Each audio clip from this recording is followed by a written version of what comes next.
बाबा हरसुखपुरी नशा मुक्ति समिति जिंदाबाद नशा हटाओ देश बचाओ नशा हटाओ देश बचाओ नशा हटाओ देश बचाओ। नमस्कार दोस्तों, मैं रण सिंह पवार, आप देख रहे हैं PM इंफो न्यूज़। इस समय जो तस्वीर दिखाना चाह रहे हैं आपको, नशा भगाओ देश बचाओ, नशा हटेगा तो ही युवा बचेगा। बाबा हरसुखपुरी जी नशा मुक्ति और समाज सुधार समिति ने एक बीड़ा उठाया। नशे के खिलाफ कानूनी कार्रवाई की मांग को लेकर के ये धरना प्रदर्शन यहाँ पे चल रहा है कई दिन से। इन युवाओं ने काफ़ी बार प्रयास किए हैं नशे को लेकर के, और उसी के तहत एक मुहिम यहाँ पे छेड़ी गई है, धरना लगाया गया है ताकि नशे से युवा पीढ़ी को बचाया जा सके। तो दोस्तों, इस समय बैठे हैं मैयर टोल पे, जहाँ पे एक धरना लगाया गया है बाबा हरसुखपुरी नशा एवं समाज सेवी संस्था द्वारा, और हमारे साथ में मनोज जाखड़ जी बैठे हुए हैं जो प्रयास कर रहे हैं इस मुहिम में। नमस्कार जी, मैं बाबा हरसुखपुरी जी नशा मुक्ति समिति से प्रधान मनोज जाखड़। हम ये मुहिम पिछले 4 महीने से लगातार से चला रहे हैं सर।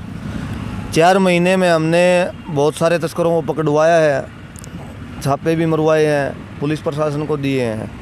उनमें से कुछ लोगों ने तो आके दोबारा इस नशे की तस्करी नहीं की है। हमने जी एक ही जगह से, जो हमारे गांव के पास में है जिंदल पुल, उसके नीचे से एक ही जगह से 2 से 3 बार हमने उन तस्करों को पकड़वा लिया है। दोबारा फिर आके समाज में वही जहरीले पदार्थों का तस्करी कर रहे हैं, जैसे चिट्टा स्मैक। तो हम इससे क्या मानेंगे? अगर हमने किसी बंदे को थाने में दिया है, किसी भी तस्कर को, तो अगर दोबारा आके फिर वो समाज में बेच रहा है तो हम उसमें किसकी मिलीभगत मानेंगे? आप बताइए। नहीं, प्रयास किए जाते रहे हैं बार बार नशे के तस्करों को पकड़ाने के भी, और जो बाद में क्या होता है, पुलिस पकड़ लेती है और बाद में छोड़ देती है। जो शुरुआत है आपकी कहाँ से हुई? शुरुआत जी हमारी पहले हमने हमारे गांव से की है, छोटी सात रोड से।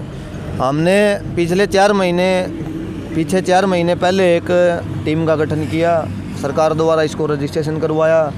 पहले हमने ये मुहिम गांव से चलाई है। आज हमारे गांव में 50% से ज़्यादा लोगों ने यह नशा छोड़ दिया है, चिट्टा और स्मैक। और जो तस्करी है वो 100% ख़त्म हो गई है। अब हमारे गांव के जो पास में है 2, 4, 5 किलोमीटर के एरिए, हम इस मुहिम को आगे बढ़ा रहे हैं। तो वहाँ पे हमने जहाँ तक भी देखा, प्रशासन का पूर्ण रूप से सहयोग नहीं मिला। और जैसे भी है, हम यही कोशिश करते हैं कि इस जहरीले पदार्थों को कैसे न कैसे ख़त्म किया जाए। जहाँ भी हमने तस्करों को पकड़वाया, जैसे बता दें कि 9/11 के अंडर में आती है, जो जिंदलपुर 9/11 सेक्टर की चौकी के अंडर में आता है, हमने तस्करों को पकड़वा दिया। उनके पास से मिला 1 या 2 ग्राम जो ये चिट्टा और स्मैक। तो उनका जवाब ये रहा है कि हम इसके ऊपर मुकदमा कैसे लगाएं। 5 ग्राम 6 ग्राम से कम ऐसा कोई कानून नहीं है कि उनके ऊपर मुकदमा लगाया जाए। हम सरकार से यही गुजारिश करते हैं कि कोई ऐसा कानून लाया जाए। जहर तो जहर है, चाहे किसी पे 1 ग्राम पकड़ा जाए या 100 ग्राम पकड़ा जाए। कोई ऐसा प्रावधान लाया जाए कि हर एक इंसान के ऊपर मुकदमा लगाया जाए जो इन चीज़ों की तस्करी करता है, या पीते हुए पकड़ा जाए, या पीते हुए पकड़ा जाए। हर एक इंसान पे मुकदमा लगाया जाए। खामी ये है कि कुछ 1 ग्राम पकड़े जाने के बाद में जो स्मैकिए हैं, चिट्टा बेचने वाले लोग हैं, उन पे किसी तरह से धाराएं नहीं लगाई जाती। कारण क्या होता है कि जो दिया जाता है कि भाई ये पी रहे थे, बेच नहीं रहे थे। और मनोज जाखड़ जैसे युवा काफ़ी, अगर ये जो चिट्टा नशा, जिस तरह का भी नशा बेचने के लिए लोग बाग आगे आ रहे हैं, उनको पकड़ाने का भी काम कर रहे हैं। जो लोग पीते हैं उनको जागरूक करके नशा छुड़ाने का भी काम करते हैं। इनकी मुहिम का एक असर ये हुआ, छोटी सात रोड गांव के अंदर बहुत सारे लोग नशा पीते थे, बेचते थे। इस मुहिम से लोगों को जोड़ने के कारण वो लोग कम हो चुके हैं। चोरी छुपे फिर भी जो है, अभी तक पूर्णतः तो नहीं कह सकते कि इस मुहिम से नशा बेचना और पीना बंद हो चुका है, लेकिन बहुत कुछ हद तक लगाम लग चुकी है। सरकार ऐसे भी बोल रही है कि चिट्टा मत पियो मत बेचो, और उनको बार बार छोड़ भी देती है सरकार। कहीं ना कहीं कानूनी खामी के कारण छोड़ देती है। हाँ जी, बिल्कुल कानून की बिल्कुल ही कमी है। या तो फिर कोई ऐसा कानून बनाओ मत, चिट्टा वाले को पकड़ते हैं, फिर उनको बार बार छोड़ दिया जाता है। या सरकार ऐसे बोल दे कि दारू के ठेके हैं, उसी तरह से चिट्टा भी बेच सके सरेआम। तो हमारे साथ बुजुर्ग भी जुड़े हुए हैं, इनसे बात करेंगे, क्या कहना चाहेंगे इस विषय के ऊपर। नशा पंचायत भी सहायता देवे, गांव के बुजुर्ग आदमी देवे, तो कुछ असर तो पड़ेगा बच्चा पे। अगर भाई आगे मतलब यानी नहीं पीवेंगे, बेरोक टोक ये नशा बिकता रहेगा, लोग पीते रहेंगे, तो इसी तरह से नशे की तरह गर्त में जो है युवा बढ़ता चलेगा। सबको ये वह बात है भाई साहब, जिस तरह ना ये नशा हमारे गांव में भी बहुत ज़्यादा बिकता था, उसमें 2-4 तो मर चुके हैं, और आने वाली पीढ़ी है जो अभी वह भी इसी तदार पर चल रही है, ना तो उनका कोई उद्धार हो सकता ना कुछ और सबसे ज़्यादा चोरी जारी सबसे ज़्यादा यही नशे वाले करते हैं, ना इनका कोई असर पड़ता। इनना पीट भी लो, छेत भी लो, इनका ना कोई असर पड़ता ना कुछ और। पुलिस प्रशासन पकड़ने के लिए आता है तो भी उनका यही जवाब होता है, बोले ये तुम्हारा क्या ले रहा है, ये तो आपके पैसे सिखा रहा है, बोले आपके घर से थोड़ी उठा के ले आया। जो चोरी करते हैं और करते हैं वो आते 500 रुपये की चीज़ हो, उनने तो आपका नशा पूरा करने के लिए 100 रुपये में भी बेच के आपका नशा पूरा करते हो। समाज में ये बुरा हाल हो रहा है। शौक से शुरू किया गया नशा आखिर बड़े से बड़े क्राइम करने पे व्यक्ति को मजबूर कर देता है। ये बात अभी तक के जो तथ्य हैं उनमें देखने में आई है।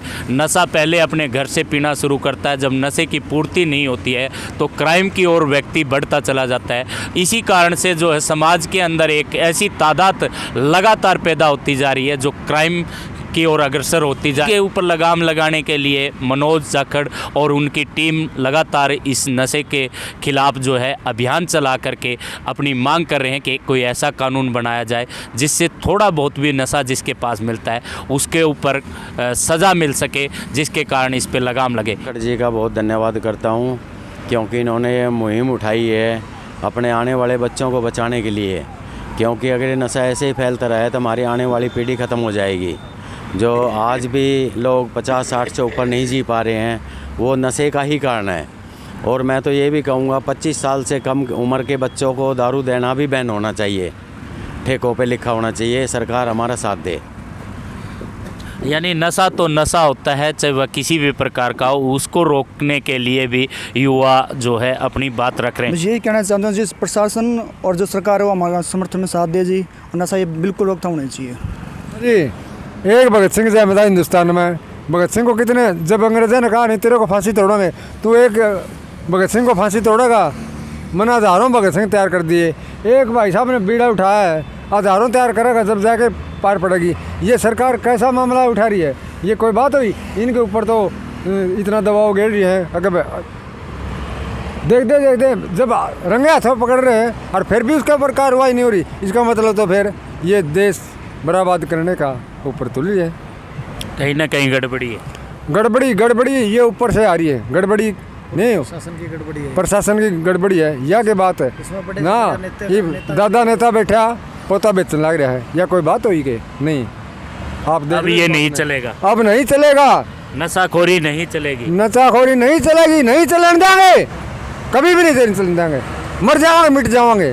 चलो नहीं। नमस्कार, मैं सुरेंद्र कुमार और मैं आज जो माइल्ड में जो धरना चल रहा है उसके नशा चिट्टा के विरुद्ध जो नशा अभियान चला हुआ है, हम सभी स्टूडेंट मिलकर उसका समर्थन करते हैं और सोमवार को धरना स्थल पर जाकर भाई मनोज जाखड़ का हौसला बढ़ाएंगे। धन्यवाद। तो दोस्तों, इस तरह से समाज के अंदर जो नशाखोरी हो रही है, युवा पीढ़ी लगातार नशे की ओर बढ़ रही है, उसको बचाने के लिए अगर समाज के कुछ लोग आगे आ रहे हैं तो शासन प्रशासन का भी ये कर्तव्य बनता है कि इन लोगों की मदद में आगे आए। इन्हीं तस्वीरों के साथ बने रहिए PMFO न्यूज़ से। मैं रण सिंह पवार।